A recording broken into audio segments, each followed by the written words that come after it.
Значи, јас од научен аспект овој пат тврдам дека за некои од овие барања, инаку сите барања се легитимни, е потребна промена на Уставот, односно дека тие немаат уставен основ.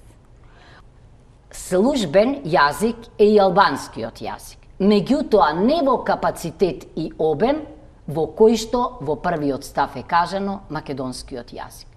Дека моето научно толкување не е попусто, деновиве утврдив, ми се потврди, бидејќи ми падна в раце книгата Преговорите за постигнување на Охридскиот договор од Ветон Лјатифи, каде што има документи, каде што има, значи, факсимили на договорите, каде што се говори за предлозите на чувениот професор Пол Вилјамс за декларацијата Призренска, понатаму за рамковниот договор и така натаму, и тамо изрично пишува, значи, дека имало сериозни проблеми во преговорите, и јас се чудам зошто учесниците во преговорите појасно не објаснат, тоа ми е чудно.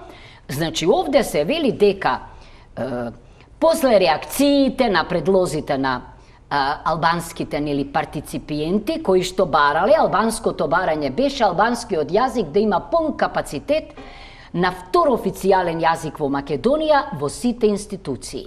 Ова беше формулација и на меѓународните олеснувачи. Што објаснува потоа дека на крајот се дојде до заклучок албанскиот јазик да биде официјален, но не со капацитетот што го бараше албанската страна. И наброени се ситуациите што јас ги споменав.